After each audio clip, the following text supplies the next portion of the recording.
Welcome to I Still Call It a Lariat, a pro wrestling podcast hosted by me, the original line in pro wrestling you do not cross, the leader of the Legion of Lariats, stevezapf. With me, as always, are my co-hosts, Mr. Showtime Michael Wright and S. Scarps Esquire. How are you boys doing today? Friends, Romans, Codymans, lend me your ears. You know me, Steven. I'm living the dream. Awesome. We have some cool stuff to talk about. We are going to cover more Hall of Famers. Not really covering NJPW. TNA Sacrifice was a sacrificial lamb. AEW news, and of course WWE news leading into WrestleMania is the hot topic. Guys, it's going to be a good show. I'm excited. There's a lot of cool stuff to talk about this week. Let's get right to it. Hall of Fame talks. It's always one of my favorite things around this time of year, boys. Barry Windham, Mike Rotundo as the American Express, or the U.S. Express, excuse me, and Muhammad Ali, the greatest boxer of all time, is getting inducted into the WWE Hall of Fame. Muhammad Ali obviously had a legendary pro wrestling match with Antonio Inoki, and was the referee for the main event of the very first WrestleMania. That is almost all the reason they need to induct him at this point, aside from the fact into the celebrity wing, aside from the fact that he is, of course, Muhammad Ali. I know Mr. Esquire over there is not going to call him Ali this whole time because we've had this conversation. Out of respect for him and his family, I absolutely am. So sorry to disappoint you, bud. Oh man, but his mama named him Clay. I'm gonna call him. I love him. He is my absolute favorite. He is my GOAT for sure. So this is huge news, man. I mean, this is absolutely incredible. Absolutely. Definitely. Showtime, what do you think about Ali? Oh, I love it. I mean, he's one of the most iconic people in sports history. He had such a big impact on WrestleMania 1. They always bring in that kind of like the celebrity Hall of Fame, and it was only a matter of time before Muhammad Ali came in here. Half the wrestlers ended up pulling from his shtick to begin with when he was going out there. Like, he influenced professional wrestling almost as much as he influenced boxing. And so this was no brainer. You saw it coming. I love it here. This is kind of like this week's edition is the WrestleMania 1 edition of the Hall of Fame. Like last week, I felt, Heyman didn't quite fit that. He wasn't quite there yet, though the Philly tie-in makes sense. And these two entries kind of fill the quota of WrestleMania 1. Yeah, definitely. Ali also has the distinction of being involved with the largest wrestling show of all time. They talk about it on Dark Side of the Ring at one point. It was the North Korea show, I believe it was. It was 2 days. Both shows had like 90,000 people or something like that, or 130,000 people at both shows, some insane amount. But he was part of the promotional package that went along with that. And if you guys ever get a chance to watch that episode, which Mike, I know you watch Dark Side of the Ring quite a bit, Scarps, definitely watch that episode. It's cool to hear some of the stuff that Ali did to build the boys back up after they've been kind of locked in their own hotel rooms for the entire time that they were there so that they couldn't get in trouble. I don't believe I have access to North Korean television. I think it's on. I think it might be on American television, but I'm not positive. Maybe I can find it.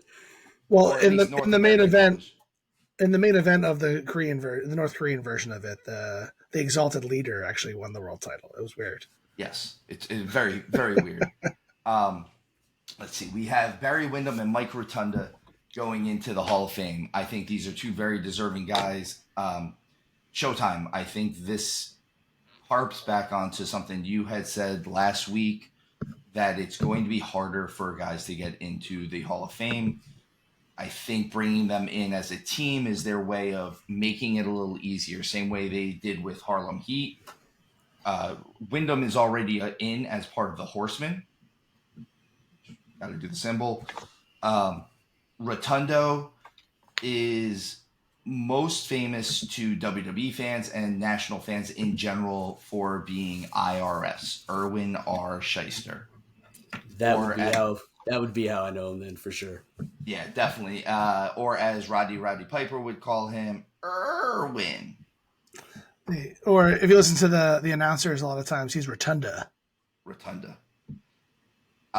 Mike is also the father of the late Bray Wyatt and the currently talked about returning Bo Dallas. Wyndham is also their uncle, if I am correct. I don't believe he's a godfather. I believe they're actually some sort of either relation through marriage or blood relation in that way.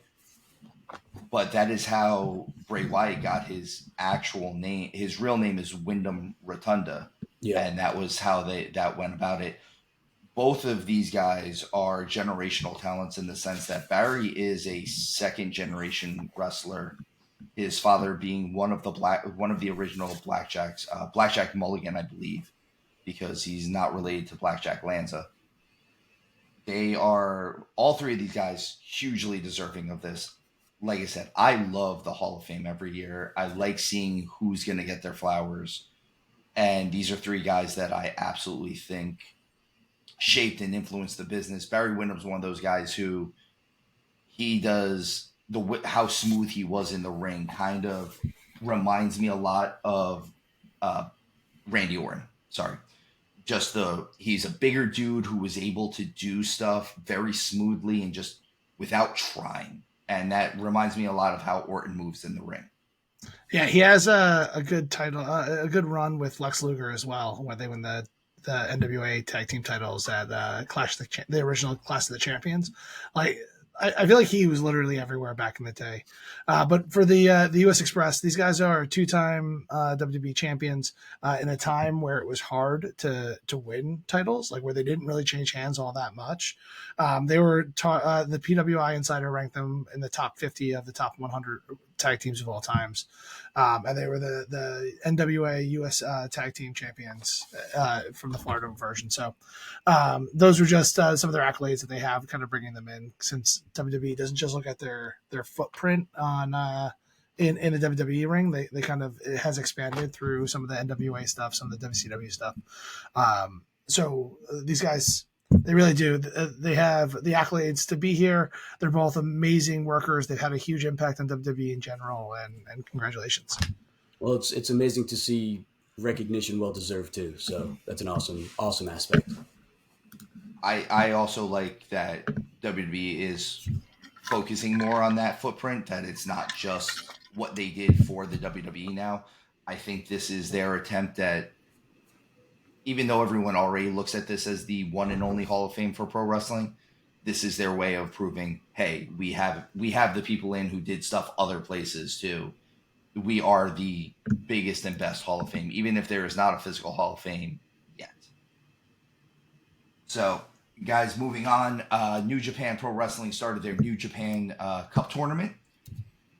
This is one of the tournaments they hold every year. Winner gets a world title shot. I believe it's whenever they want, or at a specific pay-per-view later on in the year. I like this tournament a little bit more than I like the G1 Classic tournament, just because it's a single elimination tournament. The G1 Classic, they do it more like World Cup soccer, so to speak, where you get you're in an elimination round or a group round and then an elimination round. The other thing with the G1 Classic is that they allow the world champion to be in the tournament. So if he wins, he gets to choose who he faces at Wrestle Kingdom, which is New Japan's version of WrestleMania. This I like because it's, again, I'm always more of a fan of a single elimination tournament. I like losing you're out type situations. Showtime, give me a tournament. Give me a tournament any day of the week, and I'm pumped. I think it really gets to showcase more wrestlers. I think particularly when we kind of here in the U.S., we're really steeped in AEW and WWE with the way the rosters are constructed, there's just so much talent and not nearly enough TV time to get everybody a spot in there. And what this does is it really allows you to showcase a bunch of people, everyone really having an opportunity to shine. You really get to, you know, give everybody that moment in the spotlight that they were an actual contender, even though they lose in the first round or what have you. And then those that end up winning end up getting a couple really good matches. It really legitimizes people. So I love the concept for this. I love this being a way to get a world title shot. I think this showcases more of a wrestler's skill and the way he deserves it than grabbing a briefcase off the top of a ladder or throwing a bunch of people over the top rope. Don't get me wrong, Money in the Bank and the Royal Rumble are amazing things. I love that you get world title shots for that. But like I've said, I think I've mentioned it a few times. I miss the King of the Ring. I miss some of those other tournament styles in, you know, AEW and WWE. So I'm excited to see this. I'll be tuning in.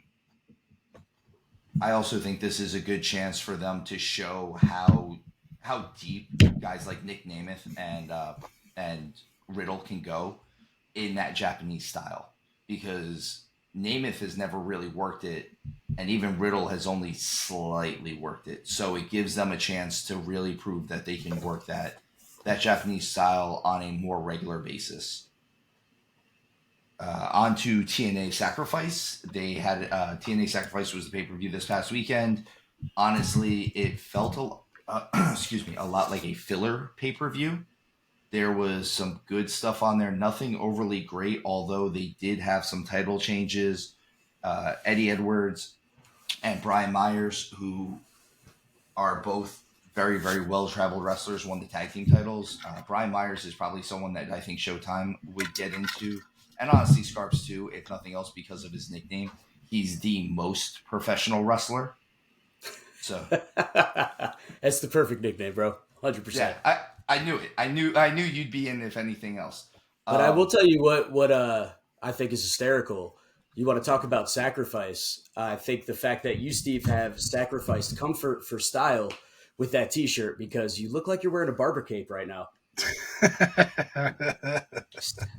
Can I see what you're wearing, bud? You mean the I still call it a Lariat T-shirt. I love it. It is. Nick Nemeth also made his debut on this his pay-per-view debut.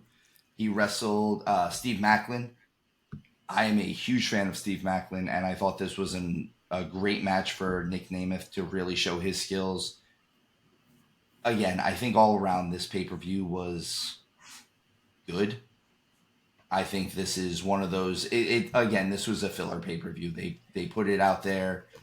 I thought they put it out there a little quick after the last pay-per-view they did, because I felt like that pay-per-view wasn't that long ago. Only about 2 weeks. So AEW news is going to be kind of hot this week. We're coming out of Revolution and Sting's retirement. There's a lot of things to know. Darby Allin is apparently getting one match, and then he's going to die at the top of Mount Everest, which he didn't die going through a bunch of broken glass, but they might get sued to the point where who knows what happens at that.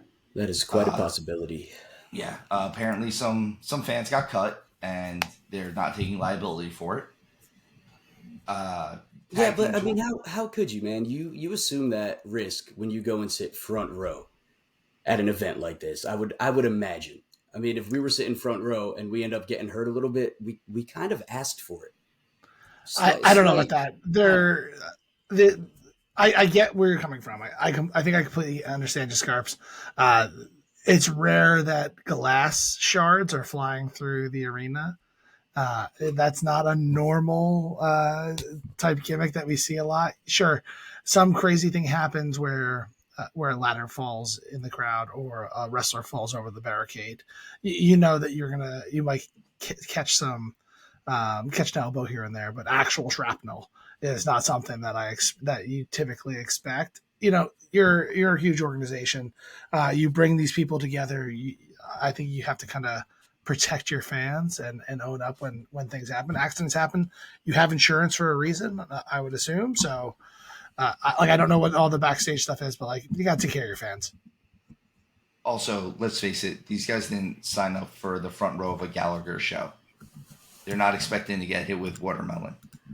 I mean, I'll take watermelon over glass any I'll day of the absolutely week. take watermelon. And it's not, yeah, it's not like they're in the third row of SeaWorld. Shamu wasn't splashing down water on them. This was shards of broken glass. I think there needed to be something more done, or someone stepping in saying, "Hey, maybe we shouldn't do this." Um, Well, don't throw stones if you live in a glass house, bud. I mean, that's part of it.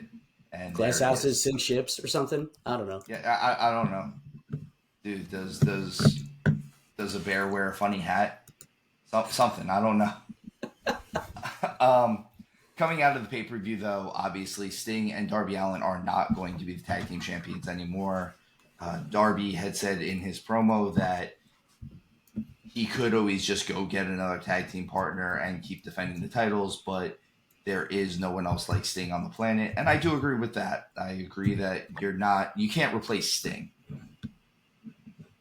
With that said, they did vacate the titles and they're going to hold a tag team tournament. Overall, that's kind of all we know about it. Yeah, that was a little disappointing on both fronts there. I was disappointed. Like Darby should have a ton of heat on him right now. He should be going towards a big singles push. I don't know what they have planned for him, but Everest shouldn't be it. I don't know if this is a joke, something he's always wanted to do, but if you're gonna spend all this time being put in the spotlight with Sting, Sting retires, you decide not to get a new partner to keep the tag team titles. That means that you're expected to take the next step and go, I don't know, take down Christian Cage, go take down a title somewhere, or not even, he doesn't have to win it. Like just go do something impactful. Now that you've had all that sting all over you, has he been stung? So like I'm not sure exactly where that all fits, but at the end of the day, I would expect more out of him for this moving forward, and it almost feels like they're trying to avoid that for some reason. And then, just like I said, I love a good tag team. I love a good tournament. I love a good tag team tournament. We can guess there's 3 teams right now that kind of fall into who are going to be in this. Obviously, the Young Bucks had already said that they are going to win this whole tournament, and honestly, if they win it, I'm going to be extremely disappointed. But then you have FTR and BCC coming in here, and I think that in my mind, I'm hoping that they're the main event of this tag team tournament. No one else jumps out at me that they kind of even can hold a candle to these 2 teams. I would love to see FTR get redemption in the finals from the match that we just saw at Revolution. So that's what I'm hoping for. But some kind of announcement telling us what the tournament's going to be, like how many teams, what kind of style. Just give me something. I'm hungry for it. They seem like they were just really getting like trying to move quickly to get Okada's introduction. That's definitely what it felt like. There's technically 4 teams then, because we'll have the BCC, we'll have FTR, we'll have Nikki and Maddie, and now the Infantry, which I don't You've just really been know fined. who they are. I have been. That's fine because I You've don't just been work for fined. them. Awesome. I thought it was about mentioning the Infantry, or the fact that I've never heard of the Infantry. No, Nicholas and Matthew. Mr. and Mr. Buck. I'm sorry, Jackson. That was close. It did definitely seem like they were just bullet training to the Okada debut. He debuted, he beat up Eddie Kingston, which I'm sure made Showtime happy. I don't dislike Kingston. I just don't like him at the same time. So It just seemed like this was where we were building to for this type of stuff. Okada did debut to an okay amount of fanfare. It felt like I just still feel like AEW is still using buildings that are too big for the amount of audience that they're drawing in, and so it doesn't always resonate the same way. And now, I mean, Revolution was a different situation. They had a 15,000 person building. They filled the whole 15,000 person building. I feel like, though, as a fan base, we could have been a lot louder for that. So it really, as awesome as it was, it could have been louder. Honestly, if I'm being truthful. And I think if they were using, especially a lot of their shows lately have been sitting at like 3, 4,000 people, and they're in 10,000 seat arenas. It it looks half filled because it is. They should drop down to like 5,000 person, maybe smaller colleges that they're doing the stadiums at or the arenas at, where they don't have to fill as much, where it looks like the arena's more filled. And honestly, it'll give them a little bit of a better vibe about everything. Everything will seem louder. Everyone will seem more engaged. You'll be able to tape both sides of videotape both sides of the ring. And it just seems like they're not willing to take that step back that they might need to. They're not going to take that step back. They got the $15 million man now with Okada, the Rainmaker, bringing in the biggest contract I've ever seen. This is absolutely epic. You're going to see him.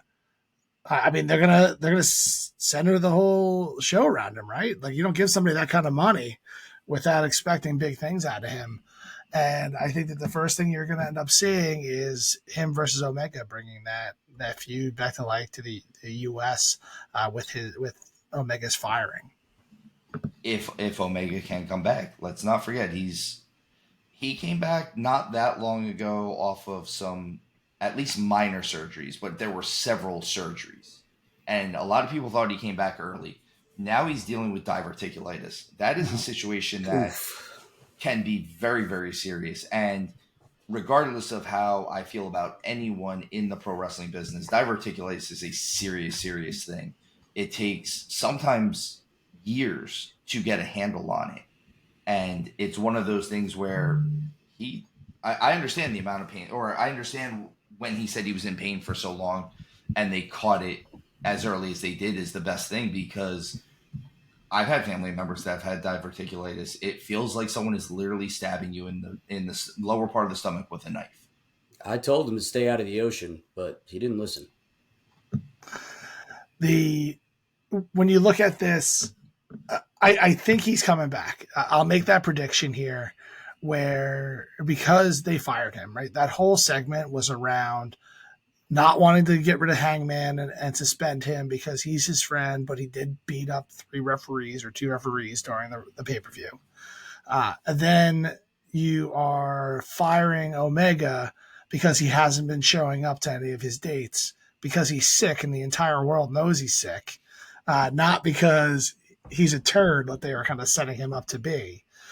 And then you're introducing Okada. So I'm assuming you're going to get something with Okada and Kingston. Probably not pay-per-view worthy stuff, but you'll have the two of them fight. Maybe even take the Triple Crown off of them. And then you'll see Omega come in when he's cleared to wrestle against Okada. That's the only reason they would do that. Otherwise, they just wouldn't have been mentioned them. There was no reason to. That seems like the right path to go. The only other way I could see is that they build up Okada and Osprey, and those two get a little bit of a head on collision, just because they do have history with each other. Okada and Osprey were actually part of the same faction in Japan. Okada and Omega also have the history of being kind of rivals for the last couple of years in Japan. The difference in Japanese factions and American factions, though, they're more like teams. I know they're still teams, but it's more like a sporting team. Like it's like a franchise. Japanese faction. Do you think there'd be a spot for Takeshita anywhere in that mix? I would love it. I would love to see Take and Okada get a good just Donnybrook going on. I think they would put on a really good match. The problem is right now they're both heels. Yeah. So that's the only thing. But I would love to see Takeshita maybe go the route of the babyface. If you could get a good babyface manager on him, excuse me, possibly just a pretty girl, just so that someone is there to talk for him every so often, I think they could turn him face. Also, the same thing with Okada. I just don't think Okada wants. I think Okada likes working with the Bucks. I think he knows them. That's probably a lot of it. But I would love to see Takeshita and Osprey keep up their feud for at least a little while, even if they throw Danielson into the mix now, like which seems to be happening. But Okada by just Okada, I feel like is like you said, Showtime is going to be built up into either him and Omega, which I think that's the main plan. But it wouldn't be that hard of a pivot to turn it into him and Osprey as well. I think Osprey is the one that's going the route of the face I think so instead too. of Takeshita. So I think that's a better way. Like the way that he's running through his own stable, beating everybody. I mentioned it last week. There's only so many times heels can get beat by a friend before they put him in his place in the worst way possible.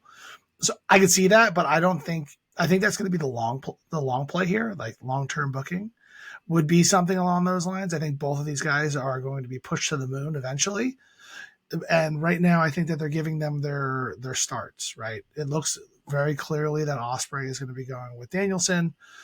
They brought him out at the end of the match. There's no better way to set up a match than just put them in the ring together. Like they could do it on a one-off show if they wanted to, but I just feel like that's kind of a waste. Where you can this could be PLE level matches, and then Okada. It seems clearly that they're setting him up for Omega, and beating Omega isn't going to hurt anybody at the end of the day, anyone's heat, and then putting Okada in line to maybe take on Swerve in the future after Swerve takes the belt from Joe or something along those lines. I don't know that far in the future. He's made one appearance. I just know that you give somebody $15 million, you're going to expect him to do some things and probably hold the biggest title in your company or be the one that you consistently think he's going to win and have him keep losing. Either way, he's the main event guy. Yeah, I could see that. He should be the main event guy, or you would think that he'd be the main event guy the way, like you said, the amount that he got paid and the contract that he's got going on. And again, anyone who's mad about that contract, I don't know what you're talking about because he was the biggest star in Japan and he came over and they offered him that money. And yeah, take that money. Yeah, I don't think anybody on this podcast is mad at that money. I just bringing it up because I'm not even mad. I'm kind of impressed. Yeah, I'm jealous. I'm jealous of that money, but I'm also jealous of the fact that he's like 6'3" and like 230 pounds of solid muscle and throws an amazing dropkick. So all around, he earned that money in Japan. And the funny thing is he's the rainmaker, so they had to make it rain for him. Steve, that's only slightly more than we used to make when we were wrestling in VFWs and Legion halls. Like, also, I don't know what you're upset about because you're like 6'2", like 230, 240 pounds, right? Like 30 pounds ago. All right, either way, bro. I'm just saying the numbers aren't that different. I know we were talking about Osprey and Danielson getting built up.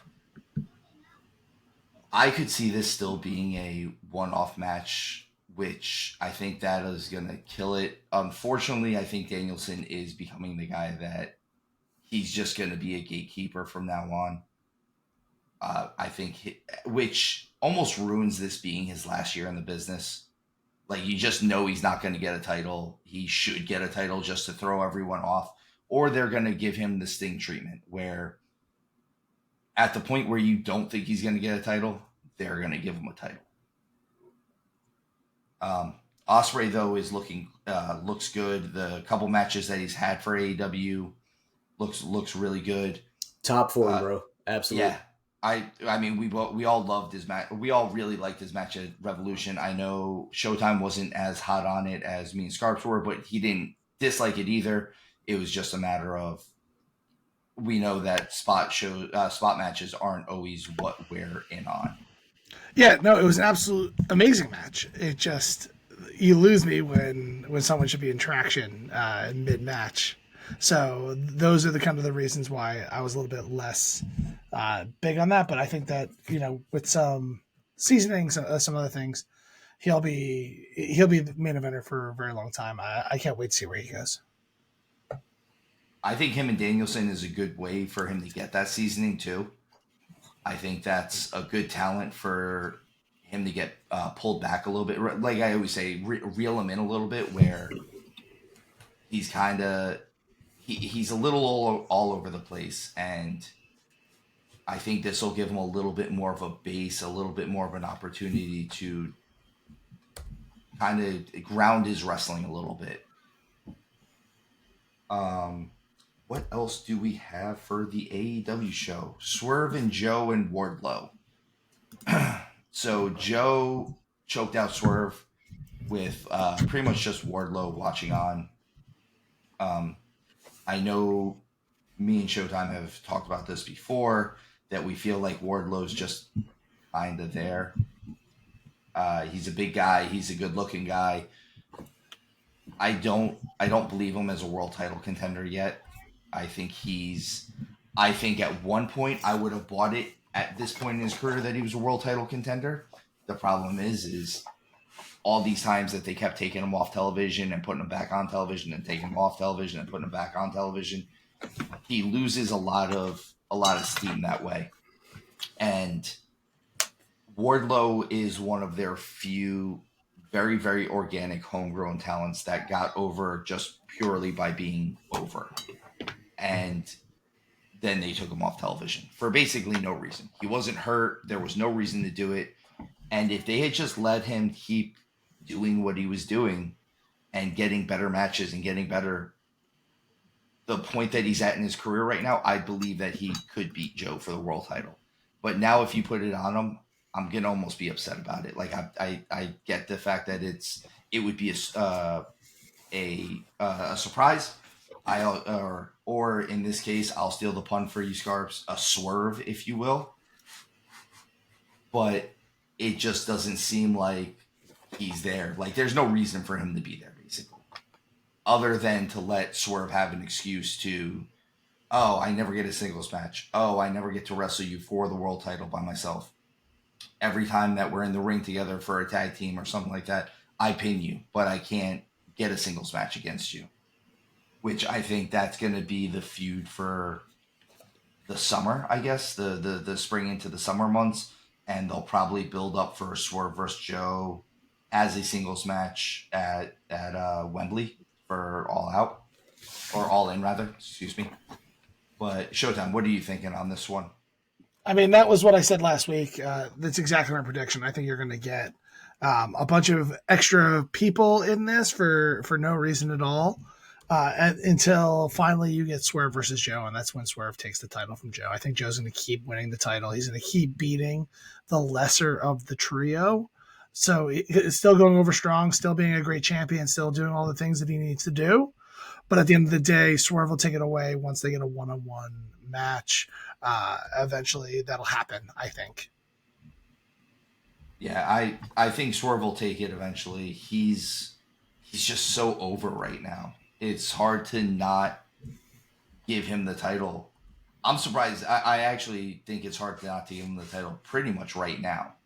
But I just don't see a show that's big enough to justify him winning the title with how over he is. Because you still have to do it in that sense too, right? Like you have to have it be at the right show. It can't just be on a random Wednesday Dynamite, and it can't just be at some pay-per-view that halfway no one really cares about. It has to be. But listen, like Ross Geller said, right? Sometimes you got to pivot, and the showrunners might have to pivot, man. And that's all. If you have to do that for Swerve, so be it. Pivot. Pivot. I think what they're trying to do here is build him up as a face, right? They did the pivot. They have they listened to the fans, and I like the way they're turning him face. Saying I'm like surprised on how well the fans are treating me here, and it's awe inspiring kind of stuff. So him going this route, going the face route, give him a chance to do that, kind of get away from some of the heel heat that he still did carry for breaking into somebody's house and standing over their children. So when we see him actually come out as a face, I think that's the main reason why he turns his back on Joe and gets choked out in that segment. To give Joe a bit more heel heat. It's still tweener heat for me because it's just Joe being Joe. Like, don't turn your back on Samoa Joe, the world champion, you fool. Because you will get choked out. Like, that's what happens. So in this situation, I think that they're trying to build a little more heat. I hope that happens because, like I said, the last match with Hangman, I didn't love it because Joe just kind of seemed like the third wheel, and he wasn't getting any attention in the moment when he was the champion, and everyone should be paying attention to him. So that's where I think they're going to go, and And yeah, I just think that Wardlow is the next guy to get pinned by Joe or Yeah, tapped by Joe. Wardlow's the new third wheel in this. He's Yeah, where it seemed like Joe was the one not getting enough attention. This is going to turn into, I think it's going to be Wardlow is going to be the guy that we kind of don't care about. but I hope I know storyline I loved wise, him in Wayne's World too. So I hope storyline wise they actually find a way to get him in there. Like maybe he goes in there and jumps Swerve or jumps Joe because he still has heat here. Like, sure, no one's going to be expecting him to to win the title here, but like let's care that he's in the match. Where I think that in the last program they didn't do that with Joe, and he was the champion. That's the only reason you cared that Joe was in that match was because he had the gold. I mean, facts. And I think they're gonna, like you said, I think they're gonna build Swerve up the right way, or at least they should. It looks like they're finally building up someone up the correct way to take this title off Joe and really kind of be the face of the company for a little while. I think Swerve, who is also a younger guy, I think we could get awesome matches off of him, out of him with Okada, with Ospreay, with Danielson, with everybody. Really, he's a good talent.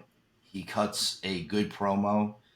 I like the fact that he's willing to break in his promo sometimes because it shows that he's able to kind of again pivot in mid moment. There was the promo that he was cutting with Joe where he went to do something and somebody in the front row was like, and then you said, and you just hear him say, cut in real quick, what did he say?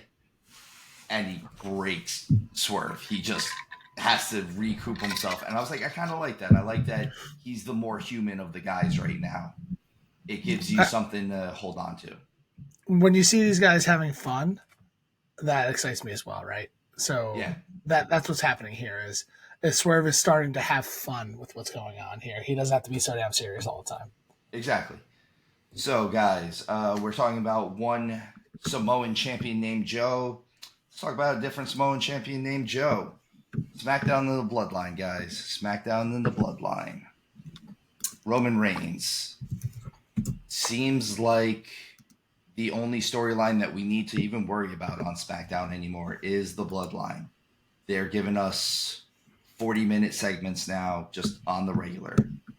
20 minutes of Roman talking, followed by 15 minutes of The Rock meandering to the ring, followed by another, 45 minutes of The Rock saying whatever he wants, which is good for The Rock, getting in to say whatever he wants, because we're finally getting true heel Rock, which I'll listen to true heel Rock all the time. I think this is more interesting than a lot of other things that we've heard or seen coming out of wrestling. The Bloodline is the storyline coming out of this. They're the storyline going into Mania. They've been the storyline. It's the hottest storyline in wrestling for the last couple of years. I think they're firing on all cylinders heading into this WrestleMania. I think the rest of SmackDown has been kind of meh at best. But this stuff has been really good. What are you thinking on this one, Scarps? I got a hot take on this one, boys, and this is purely hypothetical because it'll probably never happen. But just watching these promos, for the Bloodline, for The Rock, The Rock has been really specific lately about how they are family, and he's been over the top about it. And I know that's really important in their actual family history. Something, I don't know, crept into my head where I thought, what if The Rock goes true heel and turns on his own family and turns on Roman? I could really see it happening, and I think it would throw some people off. I'm sure a lot of people have probably already maybe thought about this, but it popped in my head today, and I was like, I could absolutely see The Rock just wham, bam, thank you, ma'am, see you, Roman Reigns. Showtime, what are you thinking on this one? I don't think that's going to happen. It's definitely a possibility. A lot of people were speculating that when he was pointing to the ceiling with the L and with his thumb out, because that was a big deal, I guess. Though I think that he's so over as a heel right now, and the Bloodline still has really strong connections. I think that if that ends up happening, the double cross is going to come when the Bloodline falls apart not Rock costing Roman the title. In theory, The Rock wants to fight Roman as the champion. That's what the whole storyline's about.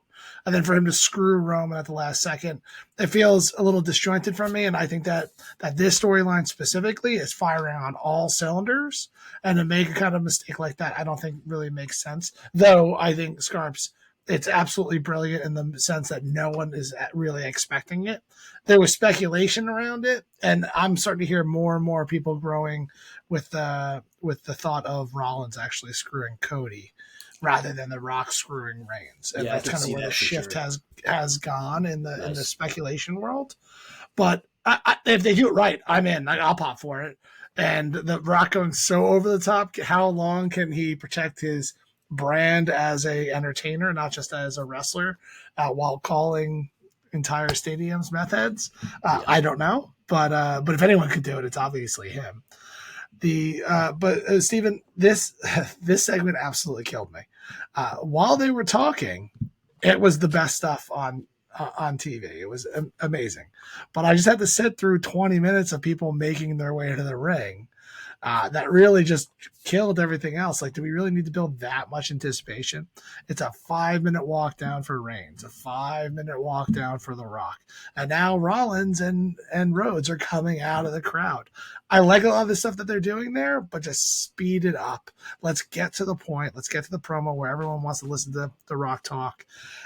And the more I watch the storyline unfold, the more I believe that Rollins is a heel in this conversation.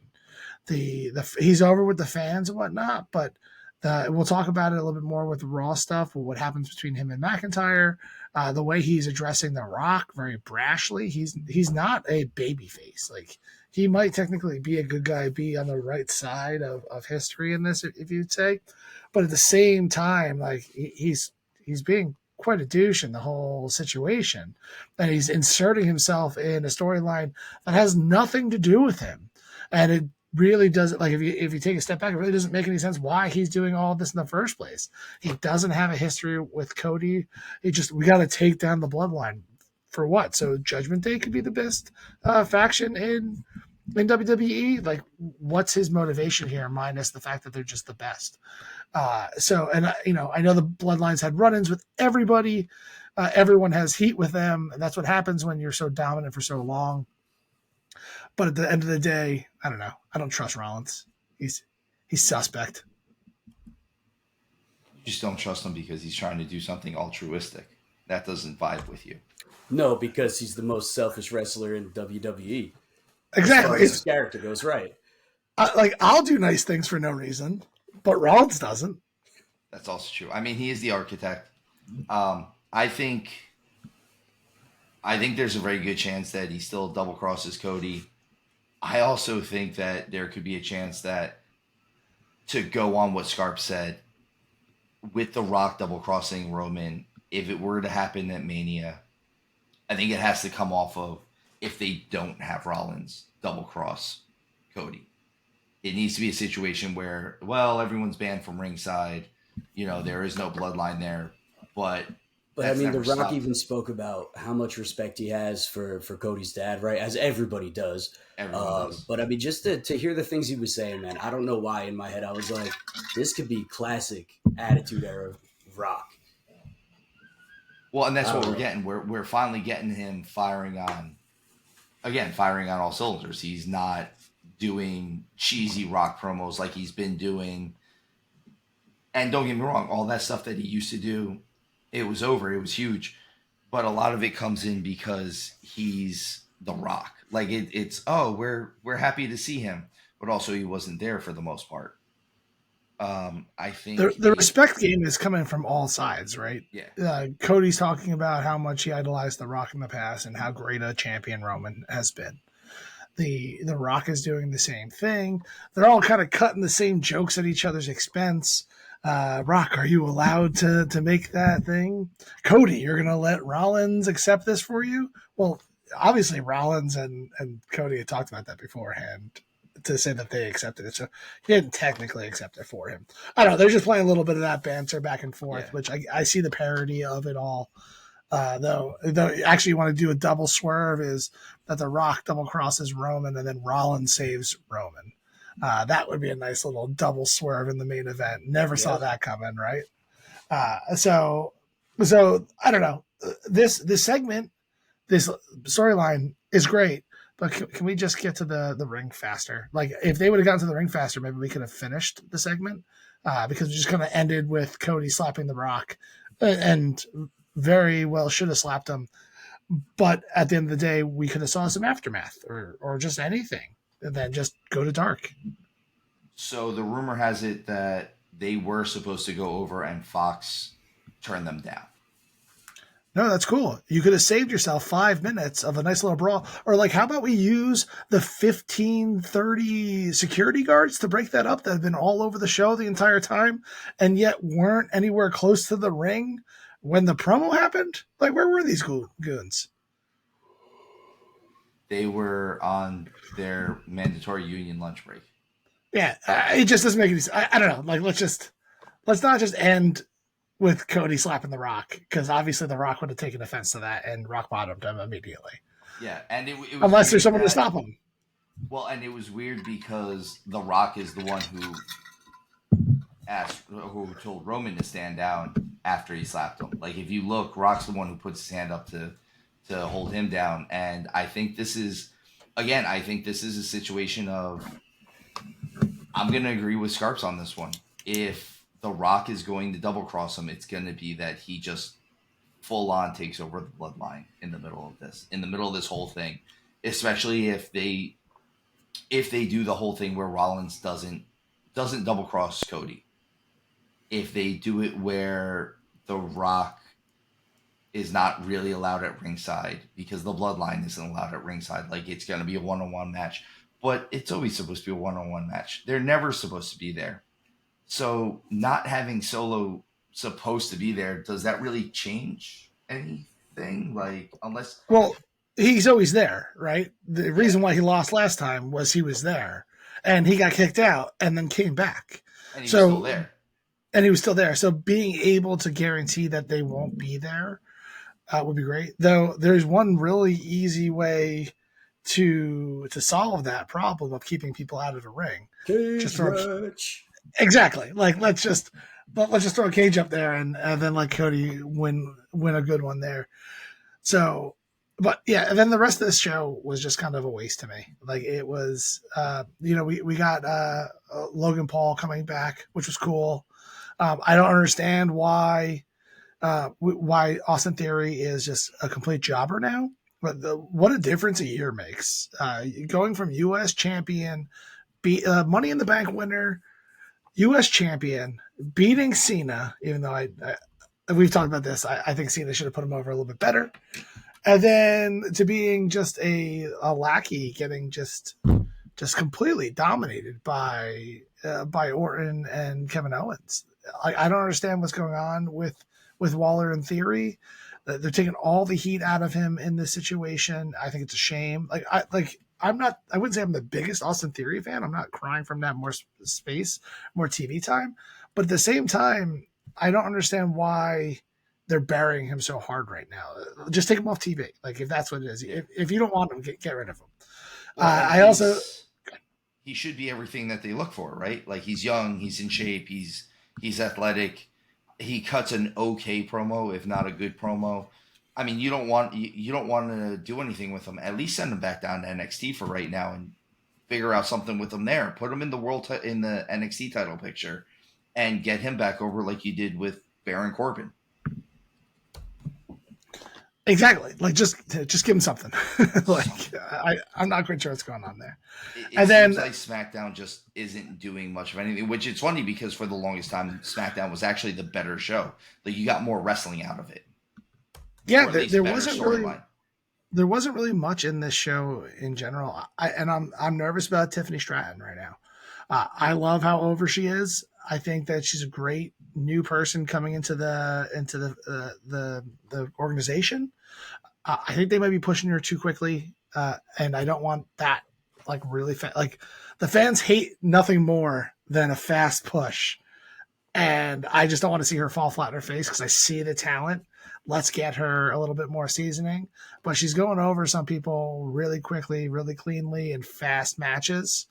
And I don't want to see this blow up in her face. I think that she could have a really good future if it doesn't get messed up for her.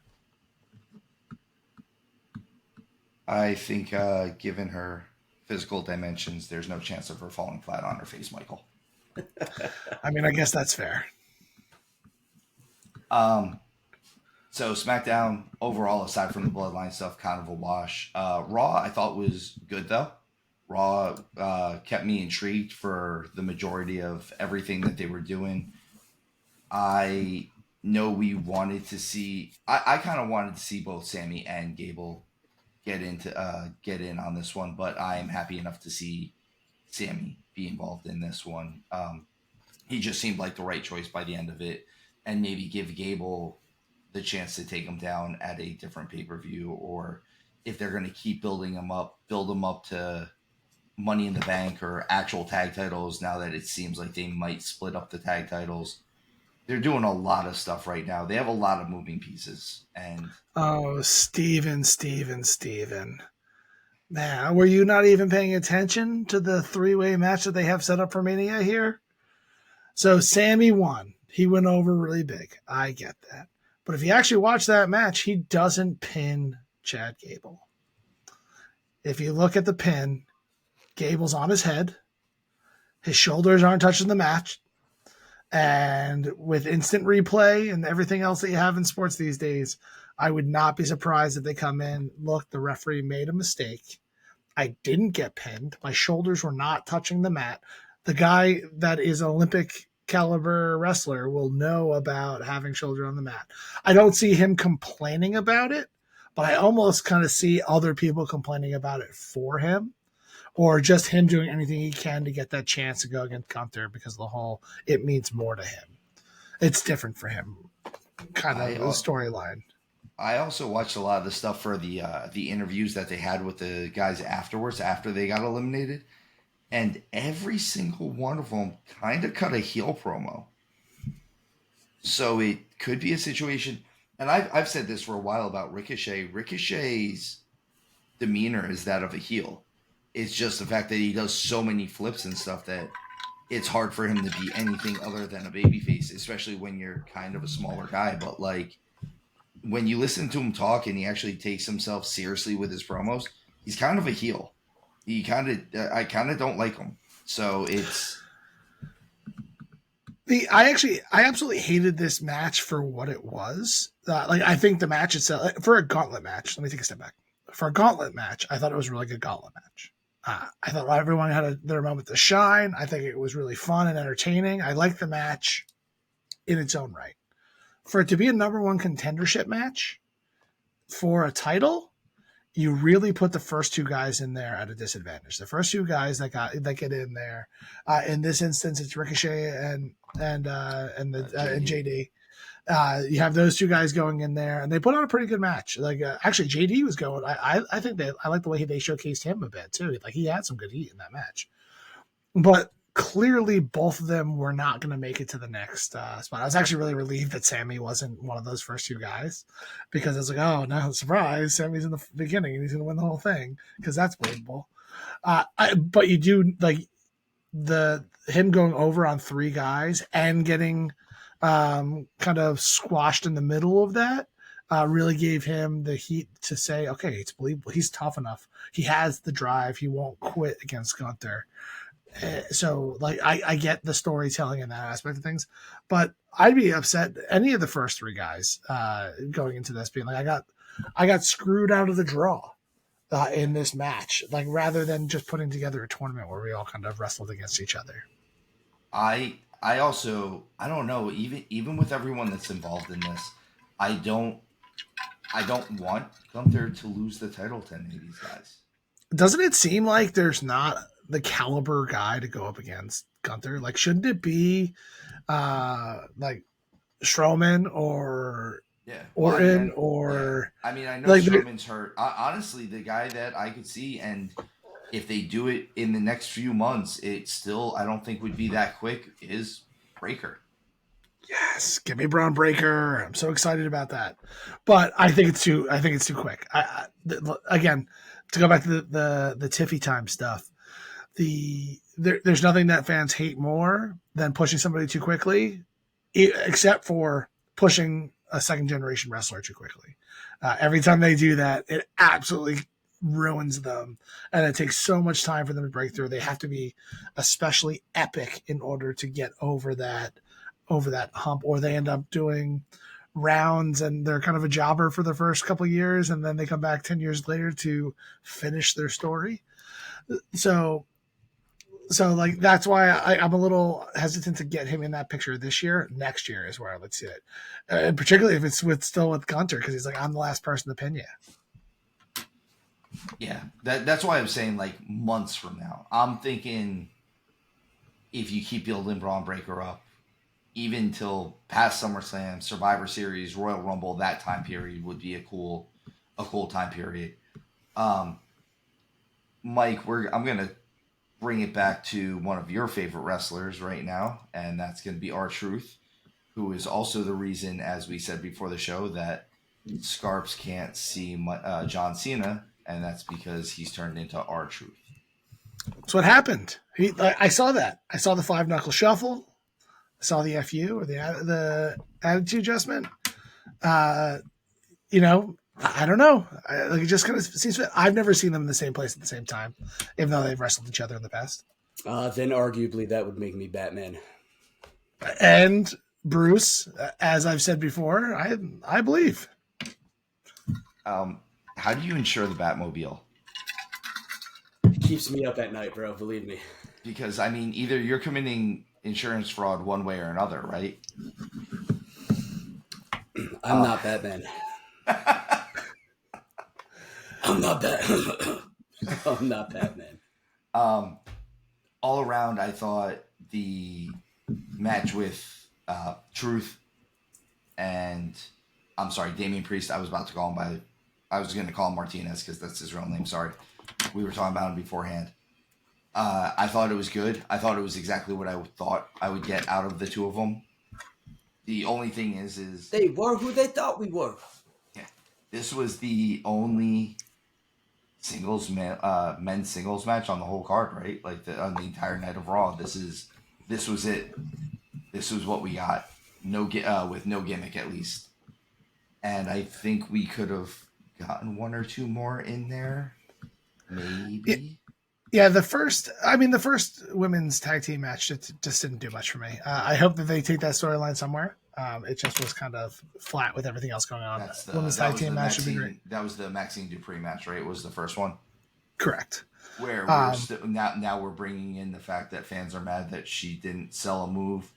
That's what they're mad about. The people in the back are mad that she didn't sell a move when we're supposed to be suspending disbelief that all this stuff is real. So you're mad. It was just a weird storyline. Like, it almost felt like you wanted to bring her in to have another Alpha Academy member to make them seem legit, particularly because they get announced later to be a part of the 6-man or the 6-team tag tournament. Like, we're going to do a tournament to narrow it down to 6 teams in one match because there's so much talent in the tag division in order to get it down to 6 of the most worthy teams. But whatever. Let's talk about clusters later.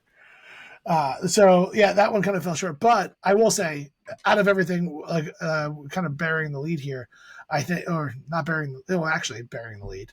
But at the end of the day, I thought the best match of the night was Becky versus Liv. I thought that match was absolutely awesome. I think that they show that they're two of the top women on the card.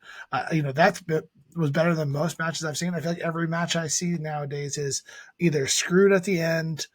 You have a squash match, like we were talking about with Tiffy or Braun. Like, these guys are just coming in for a quick squash match and moving on.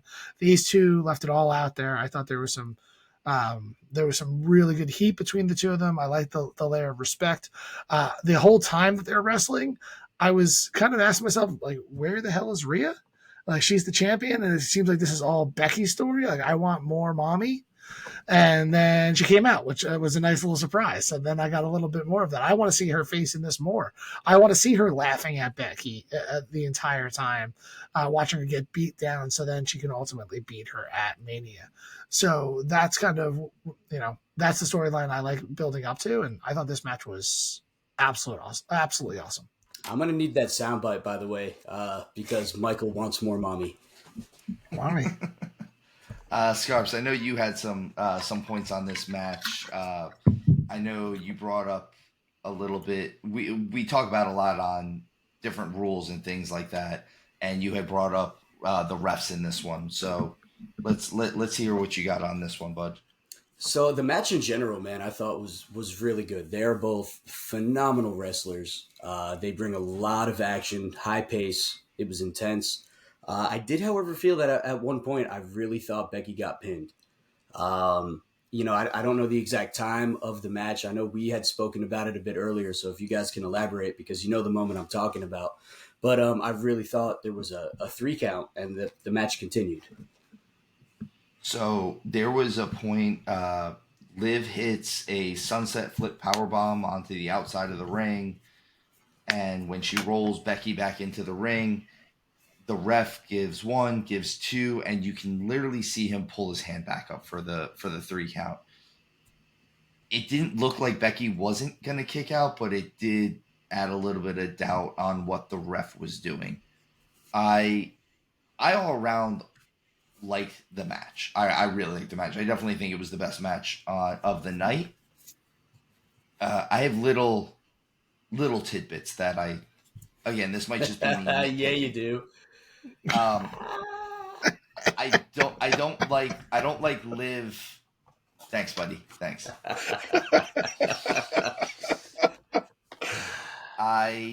Yes, we're children, guys. We're talking about professional wrestling. Yes. I don't like that Liv throws 14 code breakers. There was a lot of code breakers in that. I've noticed that myself in all of her matches.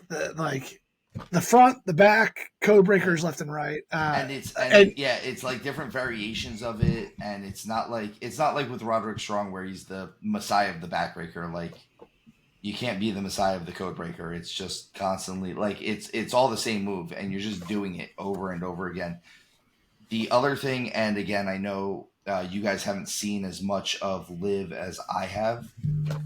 This is more of a situation of just over the last couple of years, Liv does a lot of spots like that sunset flip powerbomb. She does a lot of spots from the apron of the ring, just in general, and it becomes a little bit predictable. They do it a lot for Royal Rumbles and Battle Royals and stuff like that. I think they're good. I see that, guys. I see that. I see everything that you're doing. There's no chat. Don't worry. I think, again, I still think this was the best match on the card. I think Liv is doing a lot better than what she has been getting for a while. I think Becky is doing exactly what she's been doing for years now. She main evented WrestleMania with Charlotte Flair and Ronda Rousey, so the other two probably biggest women's names at the time. And I think just all around, this match was good. I think this was the best match of the show.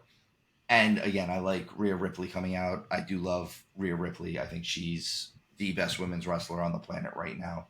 And I think it's not even a question. It's not until Charlotte comes back, and it's not whether or not Bianca gets it. I think no matter what, Rhea Ripley is the best women's wrestler on the planet. Ripley, believe it or not, is my favorite. Believe it or not. Oh, I believe it. I dig this whole storyline right now. Like Becky shouldn't be taking on the world, and I love how that she wants to be a world beater and all that stuff, kind of really building her up to be a threat to Rhea, where where I think we all seem right now. We're not making media predictions, but I haven't heard one person say that I think Becky's going to win. So at the end of the day, like really trying to build her up with this kind of nice little feuds with Nia Jax, with Liv, like it's giving them the opportunity to really get like the spotlight on this women's title, where I don't think they're doing the same thing with the other women's title right The now. SmackDown Women's title, yeah. Yeah, like does anyone really care what's going on with Damage Control and Bailey right now? I want to care, I really do, but it's a kind of one of those. Oh, I was a bad guy. I got kicked out of my own stable. Now I'm kind of crying about it, and I know they're going to develop that a little bit more as we go. You can actually already see in the segment from SmackDown, it looks like that Bailey might start having some people that are actually on her side, not to do another double cross to a triple cross. But this storyline with I feel like the talent is better overall here because you have so many. You have like 4 kind of superstars rather than 2 superstars and a tag team where it's a little bit more personal. So this one, I'm really popping for this one. I don't want to take too much heat off of the other one. It's not my intention. I more want to prop this one up because I like what they're doing with Becky. I like Liv coming in here. This is the best match I've seen on any show recently. I can't think of one that was better. That was, like I said, wasn't a squash match, wasn't a weird tag team like the Gunther Jey Uso one was great until Jimmy and Solo came out. So like those, like that would have been it, but then you lose me there. Even like I guess the Gunther Dominic Mysterio match a couple of weeks ago was a really good match as well. Like I like that one, but it was still more of a squash. Like Mostly you knew yeah. how it was going to end. I could, based on everything that was going on in the background, I really could have seen Liv win this match. Like I didn't know who was going to win this match until it was over. And the way Liv was kind of taking it to Becky the whole time, I was believing more and more that she was going to win this match. She was taking the bigger risks. She was doing the things she needed to do to put her down. And at the end of the day, Becky rose above and pinned her cleanly, which I also loved because you actually got a good match that had a clean finish. And it kind of put the whole, is Liv going to be at Mania to bed a bit, because she just cleanly lost to Becky. Now there is no doubt that she should be in that match, because now it really sets up the whole Becky versus Rhea. Though you're going to get a Nia Jax match next week where Becky gets to beat her there, and then she's clearly the one on top. It wasn't good enough to win the Elimination Chamber to prove that she was a number 1 contender. Now let's fight everybody individually. So is it weird that Becky and Rollins are both trying to be like world beaters right now? Like they're just, I mean, the married couple is doing almost the same thing, but in different ways. Like they're both trying to take, like Becky is trying to prove that she deserves this title shot, where Rollins seems to be taking on undue fights. I think it's very different. I think the storyline is very different at the end of the day. I get what you're saying, because Becky is trying to prove something here, right? In the way they're kind of building up, though she's got this great legacy, so she doesn't really have to prove shit.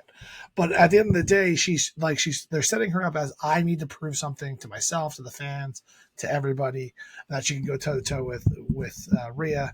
Whereas in Rollins is all selfish, right? It's all for selfish reasons, and there's no one that will be able to tell you more about that than Drew McIntyre. The way Drew McIntyre is coming in here, I love Drew McIntyre right now. He is absolutely awesome. He's saying all the right things. And I actually think that in the segment that started the show, the way he came out, kind of calling Cody and Rollins on their BS, really put more speculation for me that Cody and Rollins aren't really the good guys either. I get that everyone's behind super babyface Cody. I know that Cody's not trying to be nefarious in any way, but at the end of the day, he did tell The Rock that he could have that title shot at Mania, and then he took it back on a whim. And so, like in that situation, he didn't really stand by his agreements, and that's why I understand why The Rock is taking this epic temper tantrum. I have kids of my own. I've seen some good temper tantrums, but man, they have nothing on The Rock and his temper tantrums. So, I and mean, your kids didn't show a 70-person family tree, right? they still have it in them, I think. So let's the verdict's still out on that front. We'll see where they go. I'm still waiting for Max to bust in here and tell us all what it's about. But at the end of the day, the McIntyre and like the way he kicked off Raw, he's feeling more and more like the face of this match to me, and Rollins is the heel. Rollins antagonizing him to claymore him again, calling him a coward, doing all these things to get a rise out of McIntyre is the heel tactic. I was sitting there watching this when he goes, "Go ahead, kick me." I was like, "Do it. Go for it. Please kick him in the face." He's asking for it. He Look, wants all you I'm to do saying it. is, bro, you never mess with a man in a kilt. Ever. I'm with you. Never The the him actually like doing that, like that's how you give him the heel heat, and he didn't take it. He So was goating him the whole time. Absolutely. and like so he's the good guy, right? So sure, he took a couple shady wins because the bloodline are mad at the other guys, but he hasn't actually done anything wrong. He hasn't used outside Ultimate objects. swerve, McIntyre comes in and helps out Rhodes after Rollins double crosses him. I could see that going because there is so much of that heat with the bloodline that he used to have. They talked about it a lot on McIntyre giving Rollins the same advice that he had given the other way around to leave the bloodline alone. It's none of his business. The more you leave them alone, the more they'll leave you alone. I don't see Drew McIntyre being the people's board member's favorite champion or whatever the way he kind of put it. Because I actually see McIntyre going in there. I think right now, as of right now, not official, but I think he's going to win the title from Rollins. And because he's already done a day one, I could see the bloodline screwing him over and letting McIntyre win this. I don't want to see him do that. I want to see McIntyre win this title legit, even if it is the fact that Rollins wrestled 2 matches in a row, back-to-back nights. And I want to see McIntyre go on a nice run with this thing. He has won me over with this whole thing of kind of being the ignored girlfriend, of being like, I'm your opponent at WrestleMania. Pay attention to me, please. You're seeing other people. I didn't agree to this. I won the Elimination Chamber. I want to be the champion. He's not as whiny as I'm making him sound, because he's right about everything. Why is he being ignored? He is the real threat here. And Rollins has nothing to do with the other storyline except for what he's inserting himself into, because Cody needs a backup. Cody's got plenty of backup. Go grab Jay. Go grab Owens and Sammy.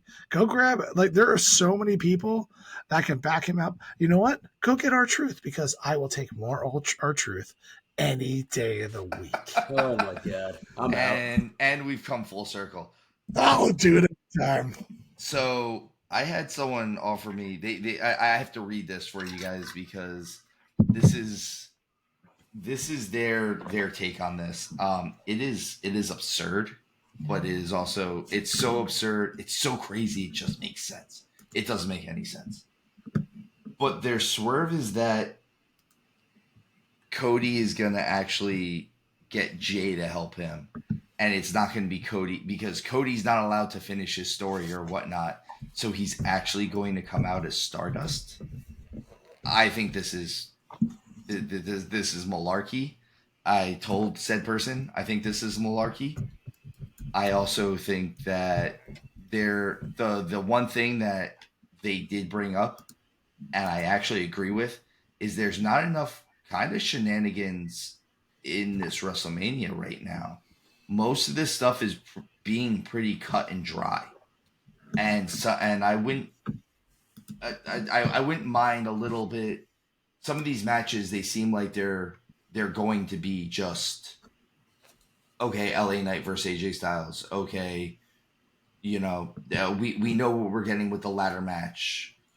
Rollins and Rhodes versus Reigns and Rock. Yeah, Rollins might double cross him, or Rock might double cross Reigns, or any of that stuff. But overall, over 2 nights with at least 8 hours worth of WrestleMania, I kind of expected a little bit more. Again, shenanigans. It seems like there's too many matches that they're just that. There's going to Listen, be man, that can match, you and we're get going to any get the more end of it. stereotypical right now? I know it's March, but you started with the malarkey. You went to shenanigans twice. All right, you keep crapping on the Irish, man. We're gonna have some words later, bud. I don't know if I'm actually crapping on them. No, you're not at all. I love the words. I was waiting for tomfoolery. I haven't seen much of that yet. I think I think the tomfoolery is going to be the next idea, that maybe Jay and Jimmy reconcile after their match. I wouldn't be surprised. That's gonna be my wrestling name if I ever get into the biz. Tomfoolery, Tomfoolery. 100%.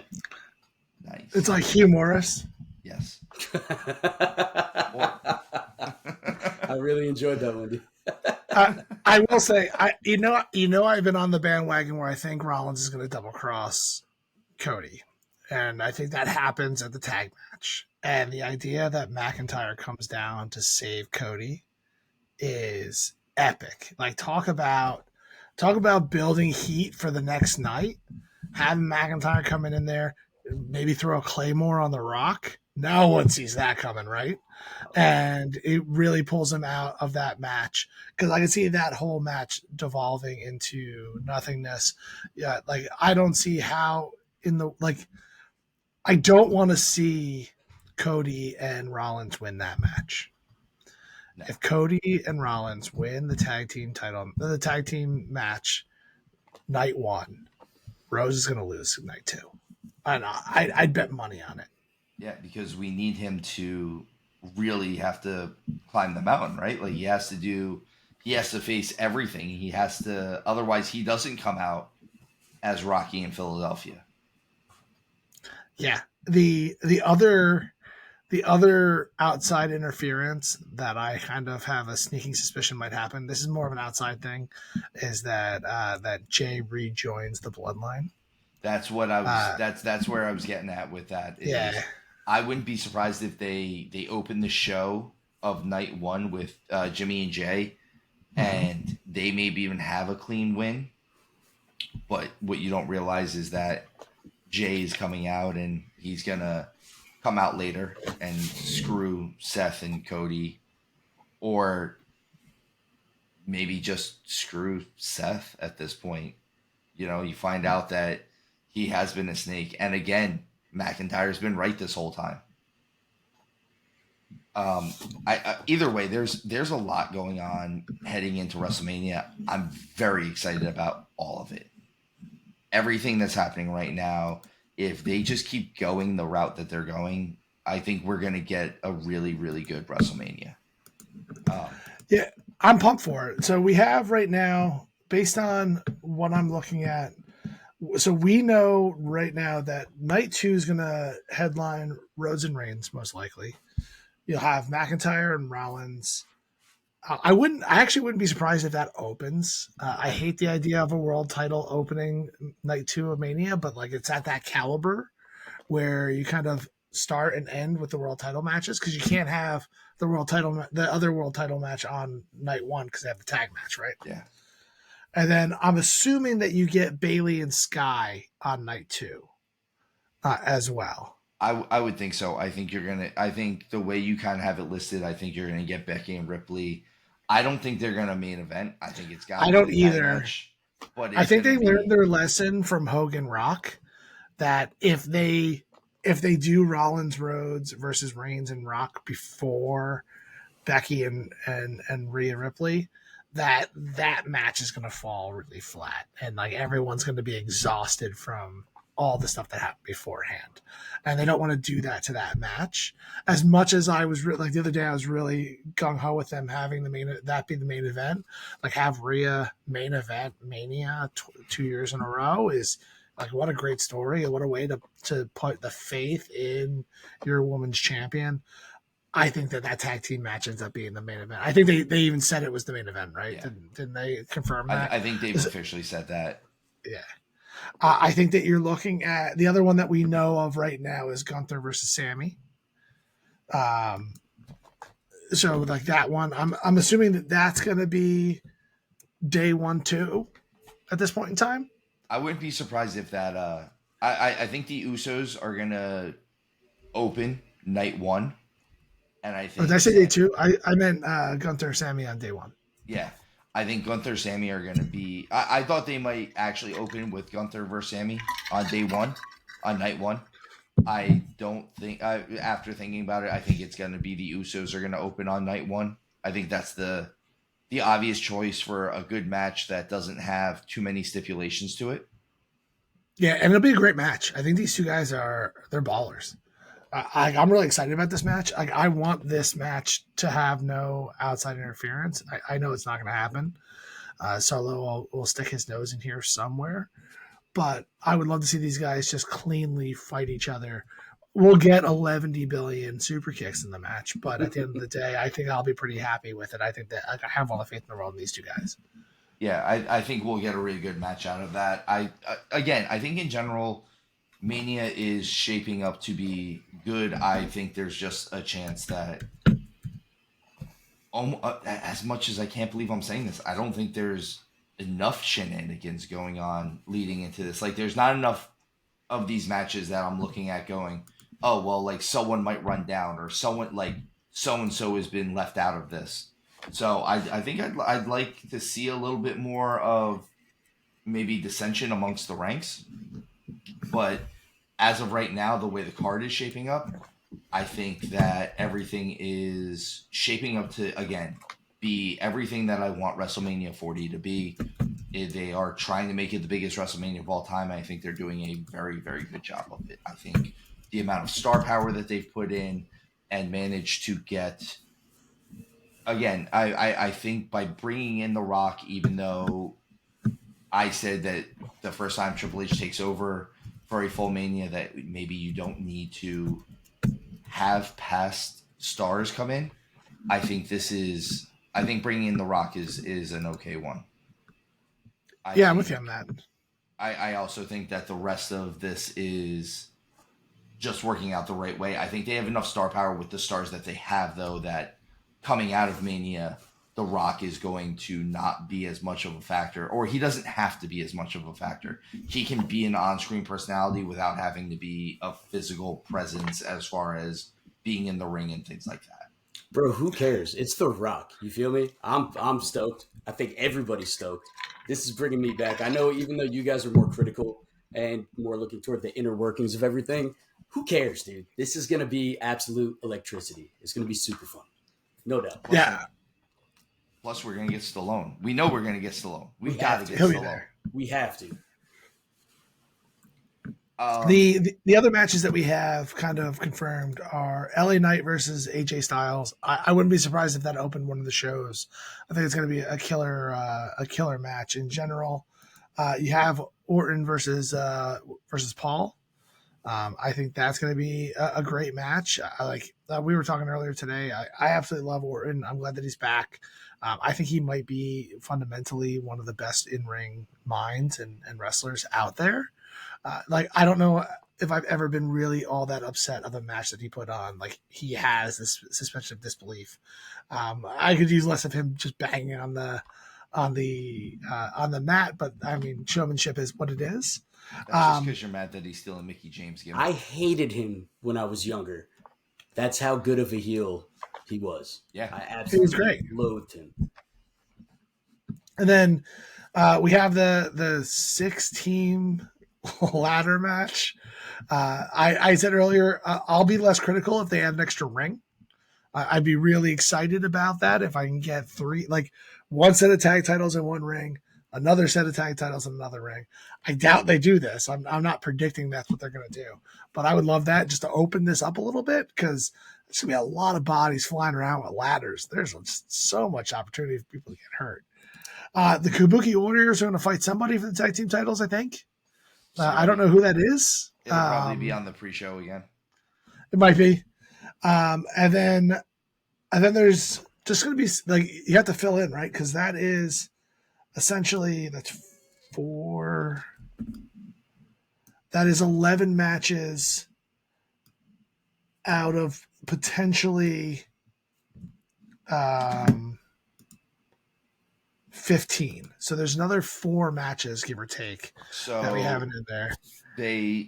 they've been flip flopping on this one a lot in the past couple of years, but they might throw the Andre the Giant Memorial Battle Royal in there on the actual main card on the main show for night one. I could see that being something where the winner of that maybe gets thrown as a third person for Gunther or something along those lines. I don't know, get Gable back in it. And all of a sudden Gable's back in it. It's also a chance for, if they're not going to do that, that's a lot of times what they do with a guy like Braun Breaker or like someone like that, where, well, here's our feeling out process. Let's have Braun Breaker win this and see how the crowd reacts to him winning this. And if he wins this, maybe we didn't shove him down your throat too much. Yeah, I think that's a good call out. I think there's also other opportunities for people to come back in that type of match. Like, is it like, I don't know what the actual injury timelines are for some of these guys, but Braun Strowman coming back, CM Punk coming back, and something like that. I know that'd be a little early for Punk. Yeah, I don't think there's a chance for Punk. He's still. But that is kind of what they could do in that kind of match where you're not too stretched in order to do that. I would like to see something with Dominic Mysterio. Getting out there. Like, we haven't really talked about what he's going to do in this on this card. And after last year's banger with his father, I would love to see another really good one. There's a lot of talk with the LWO right now and kind of the feuds that they're going in with. I can see them going in there. There's got to be another one or two women's matches on this. I think we're going to get Dom versus Andrade. You think so? Because it seems like it's more like they're gonna be pairing up rather than fighting each other. I don't know. I think it's gonna be like, you should come join the Judgment Day, and he's gonna be like, nah, no, we're not doing this. It's I was part of a team, and it just, no. I'm just gonna keep doing, like, Andrade's not a face by any means, but I don't think he's kind of a standalone heel. I was actually more fearful that Andrade and Dom are going to end up teaming up after the Judgment Day kicks Dom out. And I really don't want to see that because he is just so over with the Judgment Day. Like, I want that to stay intact for a little bit longer because I'm really enjoying everything they're doing right now. So if this ladder match turns into some way to split the titles, I'm going to throw this one out to you. Obviously, Finn and Priest are the tag team champions right now. What if the Judgment Day were to still come out of this with both sets of tag team titles? Now, I don't mean Finn and Priest. Finn and Priest keep the Raw tag team titles, but maybe you have Dom and JD come in there and grab the other ladder and take the other tag team titles down. And now the Judgment Day is kind of running both shows. Or it's Dom and Andrade that ends up getting the other. They team, like, that's what they're alluding towards. I could do that, but I think the Awesome Truth is taking one of them. I want to see them take this. Obviously, that's. I'll put that down now. I'm gonna pick R-Truth to win this because that's all I want. So real quick with what we have listed, I think everyone's excited about Rhodes versus Reigns. Honestly, they put on a good match last year, and we were all mad about the ending, but there was still a good match. It's great. I think Becky Rhea is going to be really good. I think Rollins McIntyre is going to be good. Yeah. I'm going to throw it at you guys before we get into other stuff. What match so far are you guys? Scarps, I'm going to ask you first. What match do you think you are the most excited for just going into this, as far as who's again, just what match? I think just based on the potential for sheer chaotic ridiculousness, I have to go with the 8,000 man tag team match, the ladder match. What is it? The 6-team ladder? 6-team ladder match. The 6-team ladder match. I think just because of the sheer chaos. Do I think it's going to be great quality wrestling? Not necessarily, but I think it's going to be absurd. And for those reasons, I'm kind of in. We're going to play it out and see. You want to know what I'm in for that match for? Is it's just going to give Scarps another chance to say Jamokes. Jamokes. I'm waiting for it, boys. I'm holding that one close to the chest just for when it's most appropriate. I know that was an opinion-based question, but I think you got it wrong, Scarps. I don't believe you that is what you're most excited for. You're clearly most excited for the tag team match with The Rock, Reigns, Rollins, and Cody. Yeah, I mean, clearly. It's come on, it's The Rock. That's the real answer. It's Yeah, The Rock. Yeah. 100%. So, okay, Absolutely. if you want to eliminate that because that was just the easy answer, then I believe you. Then it's not the wrong answer. But you're not fooling anybody, bud. No, dude, the 100%. I want to see The Rock in action. I think it's going to be phenomenal. So, having said that, Michael, right? Stop being a jamoke. Listen, excuse me, sir. Check yourself. Wreck yourself. For me, it's definitely not that tag match, even though R-Truth is in it, and I do want to see that. I was really excited about Judgment Day versus the Awesome Truth one-on-one. I'm not gonna lie, I'm disappointed that it's turned into this because I don't like this type of match to begin with. I'm cool with you add like DIY into it because they've been kind of like floating around the tag team titles as well, and you can split them up, throw both titles up there. Regeneration X. Yeah, I like Regeneration X. That's great. So at the end of the day, like that one, that would have been my answer if it was just the Awesome Truth versus Judgment Day. There's a lot of good matches on this, and honestly, the real answer is the tag team match that I just made fun of Scarps for not saying. So I'll just get that out of the way now because thank you. Because if you didn't, I was going to hit you right there. Yeah, dude. I think it's just going to build up the whole second day at the end of the day. I think it's just going to build up the whole second day because I do think Rollins is going to double cross Cody in it. I do think it's going to build heat for the other world championship match. I think that it's going to make everybody expect shenanigans in the main event of Rollins Cody. So I just like everything you need. The reason why you're not, Steven, the reason why you're not seeing shenanigans is because they're going to fit it all into this tag team match. Like 2 days of Mania's worth of shenanigans in one match. In one 20-minute match. So with all that said, I don't know. Like, I'm really excited about this LA Knight AJ Styles match. I think it could be really, really good and like really worth the watch. And then I think it's floating under the radar right now. Like I agree. Like and I think unfortunately this is their way of almost not booking LA Knight correctly because he was so hot for a little while. And like, oh well, we didn't get him over. He got him over. And now they don't know what to do with him. And they're not building it very well right now. You're going to have AJ record a response, and he's going to take out his anger on a TV with a chair. That it's falling flat for me. But I know the talent that's in this match, and I'm going to really enjoy that. And then, Becky made me a believer with her Liv Morgan match that the Rhea Becky match might just be an absolute classic, WrestleMania classic for the women's title. I'm really, really excited about that one as well. So I'll kind of give it those two. And I hate to admit it, but Logan Paul is a bit of a natural here. So the one I won't admit that I'm really excited about is Orton Paul because I won't give him the satisfaction. So I'll keep it at those two because it's 2 nights. So I'll give him the satisfaction then. I'm excited about Orton versus Paul. And depending on how the nights roll out, if they're on night 1, I think that might be the match that I'm kind of most excited about, other than the tag team match.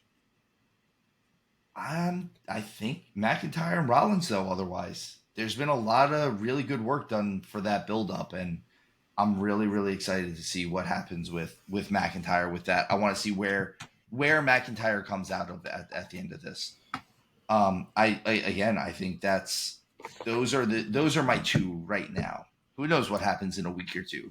They could do something again to quote Scarps. They could pivot, and we could see something completely different that makes me super excited. They could do more stuff with AJ and LA Knight, which I'd be really excited about because I think that match is going to fly under the radar, and I would really appreciate it if they stopped having that match fly under the radar because it has the potential. It has potential to have better build up than it has, and it has potential to possibly steal the show on at least one of the nights. It really does. Now then, I've asked you guys a question. We're gonna build. This has been building up a little bit to Mr. Esquire and his inquiries. If you just do me the honor of holding on for a second.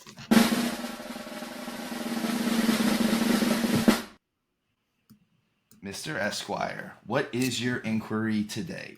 It's time for a fun-filled question from your boy Scarps Esquire. So this one is kind of a fun one.